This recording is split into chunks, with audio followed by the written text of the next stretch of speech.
आपको लाइफ में चाहे जो भी करना हो, कम्युनिकेशन स्किल की हर जगह जरूरत पड़ती है।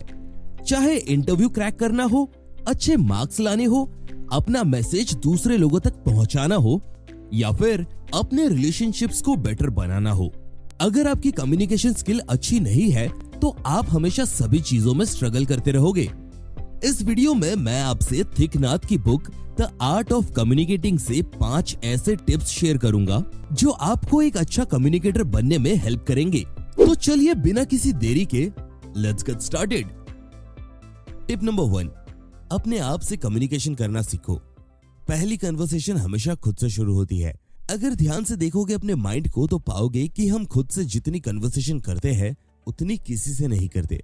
हमारे माइंड में हर दिन हजारों थॉट्स आते हैं, बस हमें वो याद नहीं रहते हैं क्योंकि हमारी मेमोरी लिमिटेड है। पर सिर्फ अपने माइंड में अंदर ही अंदर बातें करने से आप गुड कम्युनिकेटर नहीं बन जाते। उसके लिए आपको लिसनिंग आनी चाहिए। लिसनिंग का काफी इंपॉर्टेंट रोल होता है कम्युनिकेशन में।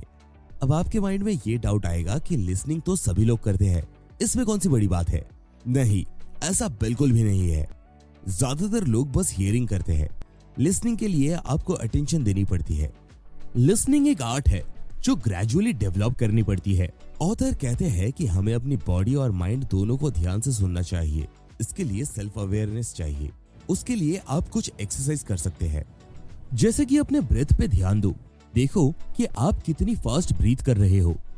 देखो कि आपकी चेस्ट कैसे मूव होती है जब आप ऑक्सीजन इनहेल करते हो एंड फिर रिलीज करते हो। या फिर अपने माइंड को ऑब्जर्व करो। देखो कि उसमें किस टाइप के थॉट्स आ रहे हैं, कौन से थॉट्स है जो डिस्टर्बेंस क्रिएट कर रहे हैं। ये सुनने में जितना इजी लग रहा है उतना ही हार्ड इसे अप्लाई करना है। काफी लोग सेल्फ अवेयरनेस या माइंडफुलनेस पर वर्क नहीं करते हैं एंड इसके लिए वो इफेक्टिवली कम्युनिकेट नहीं कर पाते। वो कभी पूरी तरह सामने वाले पर्सन की बात नहीं सुनते हैं। जब सामने वाला बोल रहा होता है तो वो नेक्स्ट क्या बोलना है उसके बारे में सोच रहे होते हैं एंड बाकी के टाइम वो खुद बोल रहे होते हैं। अब इसमें किसी की गलती नहीं है। आजकल की भागदौड़ वाली दुनिया में हर किसी का पेशेंस कम होता जा रहा है। आप जितना माइंडफुल और सेल्फ अवेयर रहोगे उतने ही अच्छे कम्युनिकेटर बनोगे। एंड माइंडफुलनेस कोई 2 मिनट वाली एक्सरसाइज तक ही लिमिटेड नहीं है, ये एक वे ऑफ लाइफ है। कोशिश करो हर समय माइंडफुल रहने की, ताकि नेचुरली आप कम्युनिकेट करते टाइम सामने वाले पर्सन की बातों को ध्यान से सुन पाओ। अगर आपके माइंड में पहले से ही भसड़ मची होगी तो आप क्या ही ध्यान दे पाओगे। टिप नंबर 2, दूसरे पर्सन के इमोशंस को समझो एम्पैथी के साथ। हर कम्युनिकेशन का एक ही मेन गोल होता है, प्रॉब्लम या पेन को मिनिमाइज करना। इफेक्टिवली कम्युनिकेट करने के लिए जरूरी है कि आप दूसरे पर्सन का पेन पॉइंट समझो एंड इसके लिए आपको उसकी तरह फील करना पड़ेगा। खुद को सामने वाले की जगह पर रखकर सोचना पड़ेगा। इसी को एम्पैथी कहते हैं। आपको उनके नजरिए से रियलिटी को देखना होगा। अब आप ये पूछ सकते हो कि इतनी मेहनत करने की क्या जरूरत है। सिंपल सी बात है, अगर आप सामने वाले पर्सन के फीलिंग्स और प्रॉब्लम्स को नहीं समझ रहे तो कम्युनिकेशन का कोई पॉइंट ही नहीं रहेगा। बिना किसी प्रॉब्लम के बात करने को गॉसिप कहते हैं एंड ऑब्वियसली उसमें कोई मेहनत नहीं लगती। हर कोई साइकोलॉजिकली किसी न किसी चीज को लेकर सफर कर रहा होता है, पर क्योंकि हम कभी ध्यान नहीं देते इसलिए हमें पता नहीं चलता। यहाँ सेल्फिशनेस काम नहीं आती है। आपको इफेक्टिव कम्युनिकेटर बनने के लिए सामने वाले पर्सन को भी इक्वल वैल्यू देना सीखना पड़ेगा, तभी आप उसकी और खुद की हेल्प कर पाओगे। याद रखो, कम्युनिकेशन एक काफी बड़ी स्किल होती है। कम्युनिकेशन को बस एक कन्वर्सेशन की तरह मत देखो। ऐसा सोचो कि कैसे आप कन्वर्सेशन के थ्रू सफरिंग को आइडेंटिफाई करके उसको मिनिमाइज कर सकते हो। बाय द वे, अगर आप इस चैनल पर पहली बार आए हो तो सब्सक्राइब करके घंटी दबाना मत भूलना, ताकि इस तरह के नॉलेजेबल वीडियोस आप तक आते रहे। टिप नंबर 3, कुछ प्रूफ मत करो, पहले सुनो फिर समझो। जैसे कि हमने अभी डिस्कस किया, कम्युनिकेशन का मतलब है एक दूसरे को समझना एंड प्रॉब्लम सॉल्व करना, ताकि सफरिंग कम हो सके। पर जब आप रियल लाइफ में लोगों को देखोगे तो पाओगे उधर कम्युनिकेशन के नाम पे कुछ और ही चल रहा है। ज्यादातर लोग बस अपने आइडियाज को सही प्रूफ करने में एनर्जी खर्च करते हैं। दूसरे पर्सन की बात खत्म होती नहीं कि वो अपनी आर्ग्यूमेंट को कैसे सही प्रूफ करना है, ये सोचने लग जाते हैं। वो सेल्फिशली सिर्फ अपने बारे में ही सोच रहे होते हैं और ऊपर से ये एक्सपेक्ट करते हैं कि सामने वाला पर्सन भी उनकी बात समझे। फनी है ना? पर काफी लोग ऐसे ही करते हैं।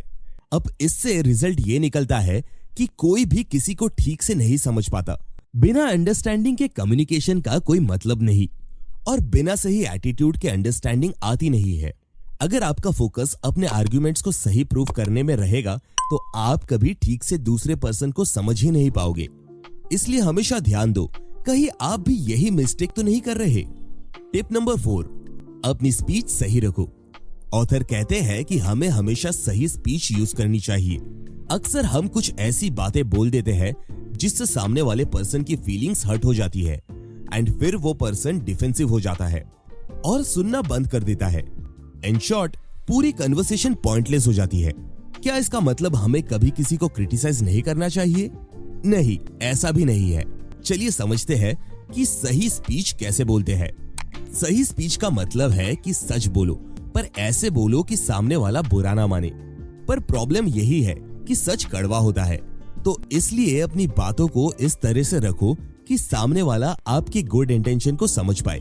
डायरेक्टली कोई ऐसी बात मत बोलो जो सामने वाले पर्सन को हर्ट कर दे। मेरा ये मतलब बिल्कुल नहीं है कि आप बस झूठ बोलो और क्रिटिसिज्म से बचो। क्रिटिसिज्म अच्छी चीज है, बस उसे सही से प्रेजेंट करना आना चाहिए।